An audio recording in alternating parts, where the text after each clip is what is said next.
Hey everyone, it's Garrett BFF. Just wanted to give you a quick overview of my picks and strategy for the opening weekend of the 2025 F1 season. So right now, the main important thing that I want you guys to keep in mind, especially if you're a new player on GridRival, is to diversify. A lot of people aren't sure exactly how to get their contracts to work, what contract length they should have, whether they should just do all max or very short contracts. So the thing that I typically do, you almost treat it like stocks.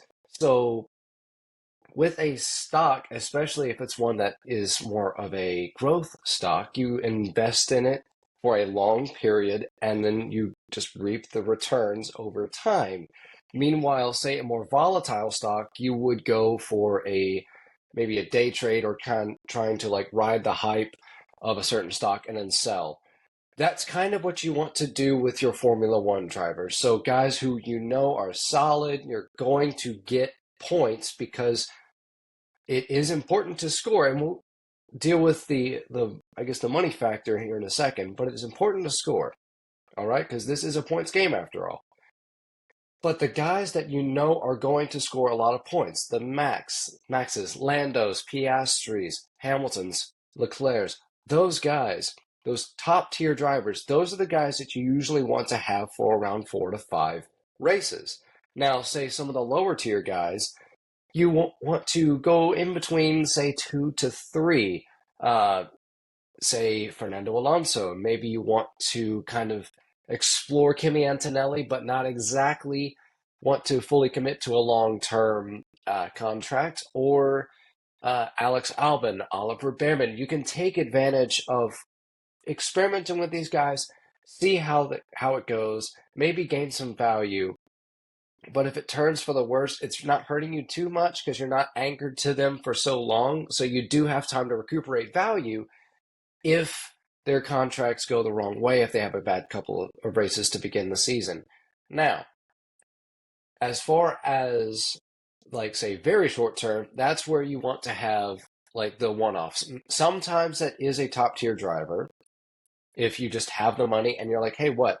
You know what? I'm going to splurge this weekend. But usually I try to keep it for the one race guys, it's usually on the lower end where I'm trying to capitalize on value. So if I think, for example, Nico Hulkenberg is a great pick this week. He's a solid driver. Even if I don't think that Sauber is necessarily all that great, I still think that Nico can get the most out of that car.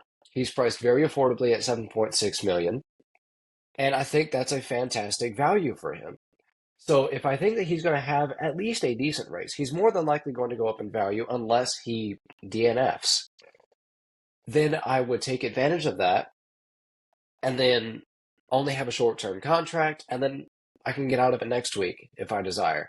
Now, Nico might be one of those that I would want to have longer just because of the potential value that he presents. He may go up from 7.6 over a couple races to 11 or more. And that is going to help you in the long run having that contract jump. All right, so just to recap real quickly, your higher tier drivers, you want to have a longer period, usually. And your lower tier drivers, you want to have a little bit shorter. If they're a talent driver, say like I really like Carlos Sainz this week for Williams just because of the promise that they've shown, and I know that he is a solid, not even solid, fantastic driver.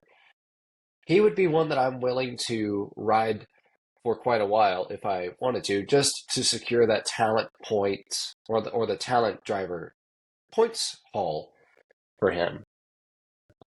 Excuse me about my voice. I apologize if I sound funny because I'm dealing with a with some congestion with this time of year. But either way, sorry.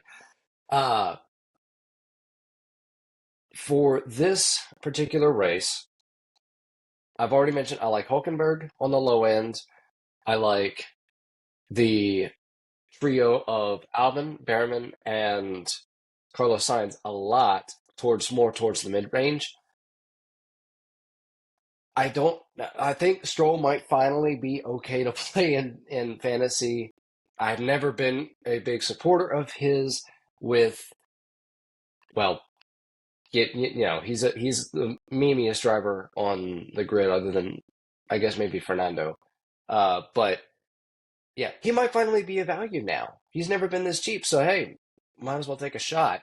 I'm not doing it, but either way, so we have Hulkenberg, Behrman, Albon, and Sainz.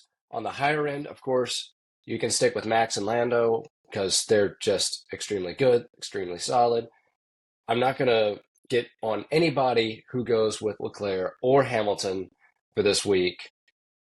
And I mean, heck, throw in Piastri. So any of the top five drivers. I'm not very, I'm not very keen on starting Kimi this week, especially at the price where he's not talent driver eligible. He's very expensive for a guy that I think is good. I ranked him as my top rookie, but it's just so expensive to actually play him. Uh, George is okay. I'm fine with playing George just because I've seen him in an F1 race, but I'm mainly avoiding Kimi this week just because I want to see what happens with his value. Fernando Alonso is another one that's kind of in no man's land. He's not talent driver eligible because he is 18.8 million, and with the uncertainty of Aston Martin and how they're looking, I think they might look great, but I if I'm going to play someone at 18, I would rather go slightly below to say signed, save some money so that I can get a better tier up driver than Fernando, than going just above the talent driver threshold and having to sacrifice elsewhere, either on my higher tier of drivers or drop down to a lower tier versus a mid tier driver, which I think, quite honestly, at least for fantasy, Alonso might be stuck in that mid tier, even if his skills on the track say otherwise. That's the kind of thing that you have to balance here with fantasy is like just because a driver is super skilled on the track doesn't always mean that it translates to fantasy. So, hope you guys enjoyed this very quick run through of the Australian Grand Prix that is opening up this weekend, Formula One 2025 season. Catch you guys later.